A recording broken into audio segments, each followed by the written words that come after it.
I know some people who are major assholes when they don't get enough sleep. And if you wake them up or alter the way they require themselves to sleep, they're even worse. Trust me, I live with one of these people. It's with that premise that Party Hard was born from developers Pinnacle Games and publisher tinyBuild. A gentleman named Darius has had enough of his neighbors' loud partying, and tonight, he's putting a stop to it. And once he's done, well, he just can't stop. You've got to admit, it's a pretty great premise. I mean, how often has something like this happened to us in our lives where we would just love to go on a rampage murdering people because you're fed up? Oh, it's just me? Fine, I'll talk to a professional about my anger issues eventually, but you get my point. So with that premise in mind, we have Party Hard, a stealth-based, murderous strategy puzzle game where it's your job to blend in. And murder, obviously. So with that setup, after each level we get a short load sequence that plays some still images with voiceover that fleshes out Darius' first night up to the present, through the eyes of the officer who has a personal interest in the entire case. We follow the narrative to each crime scene with the retelling of the murders and how Darius seems to constantly get away. It's not groundbreaking stuff, but it's not a deterrent either.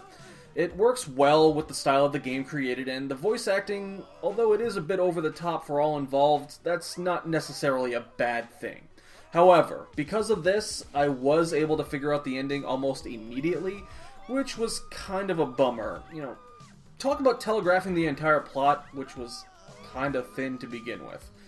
I mean, you could argue that the story here is a complete afterthought for the game's premise anyway, and you might be right, but even with that caveat, a little more care could have been taken with it.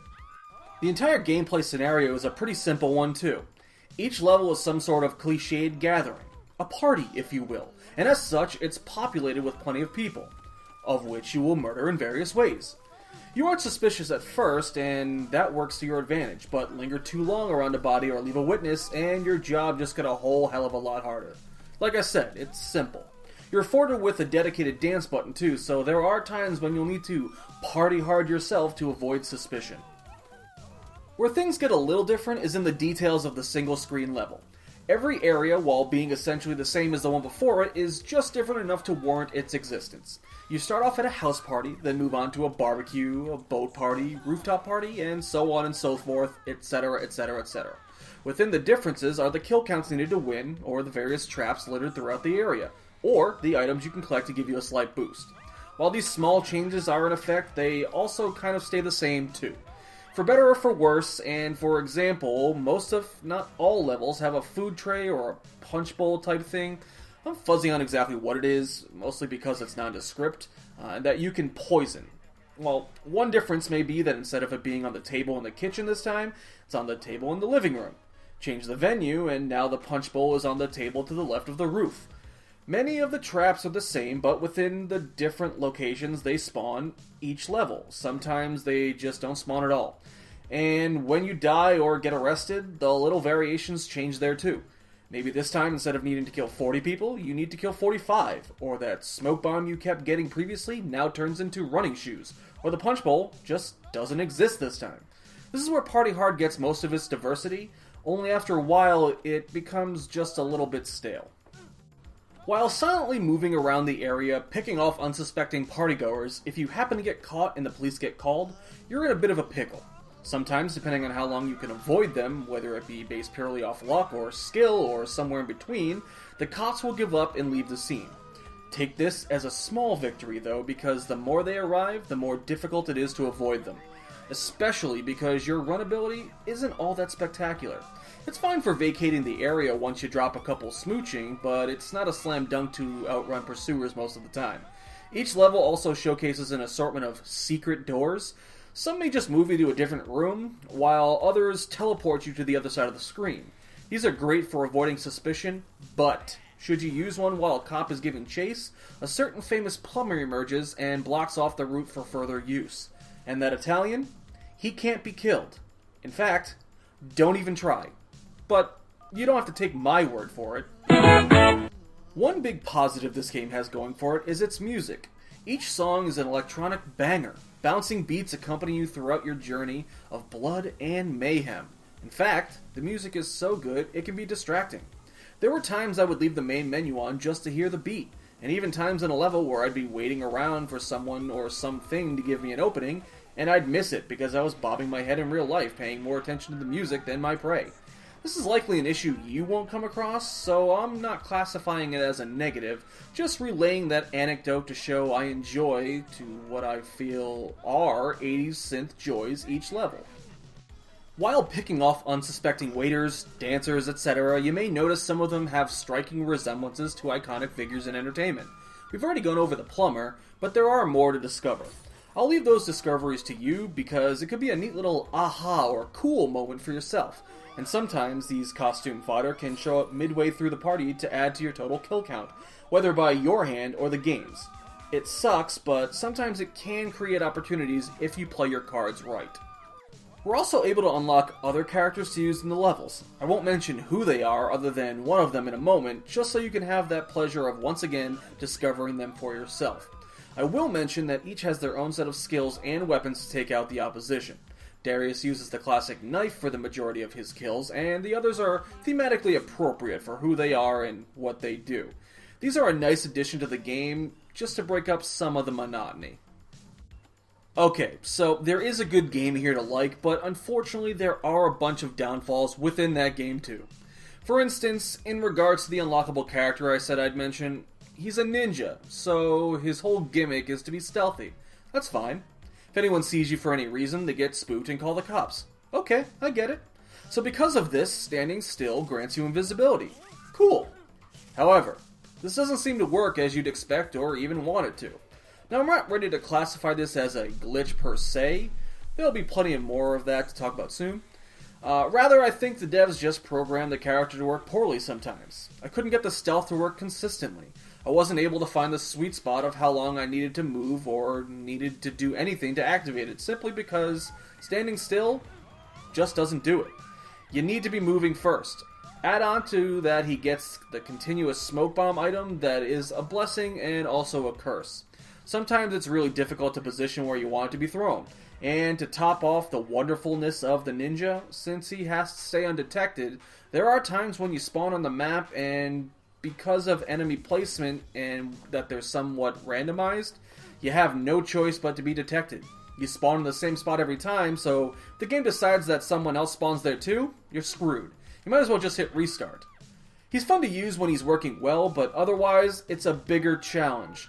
Maybe this was done on purpose, but I think there could have been a better balance to it all. Other areas of disappointment are the glitches, of which there seem to be many.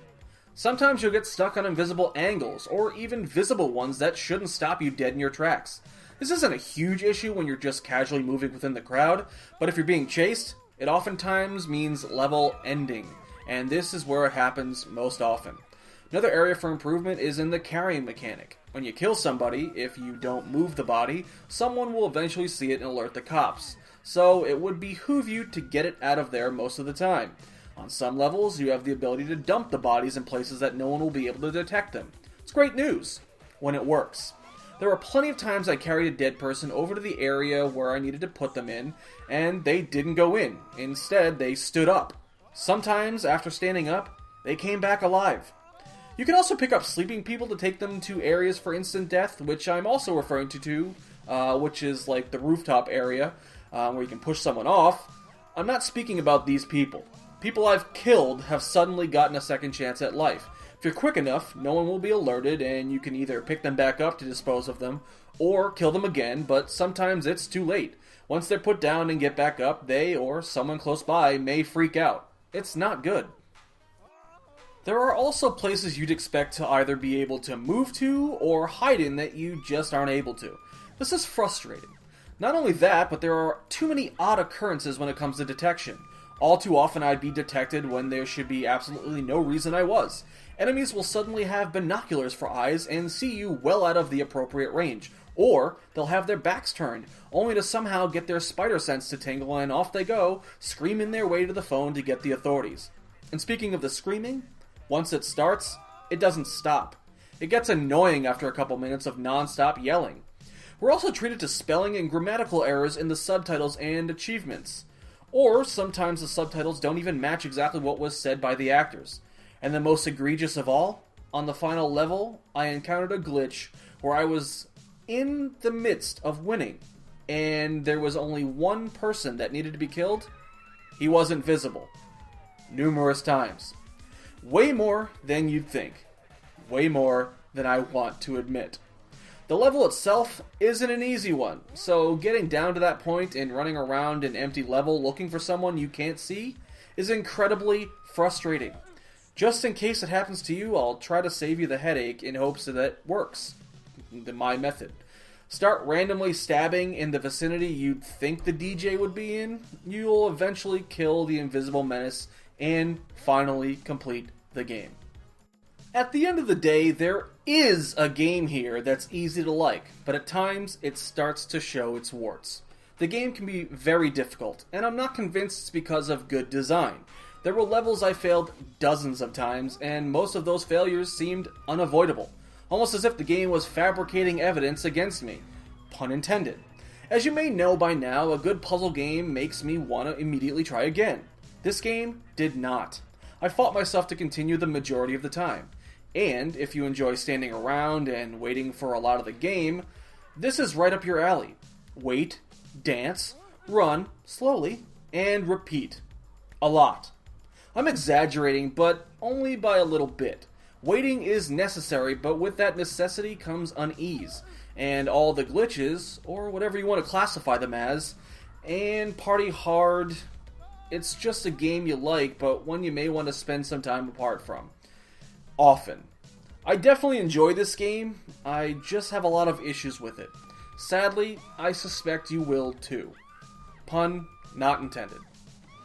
And a PS to the developers or the publishers, I don't really know who handles that issue, but I really hope the level editor that's out in beta for the PC comes to consoles too.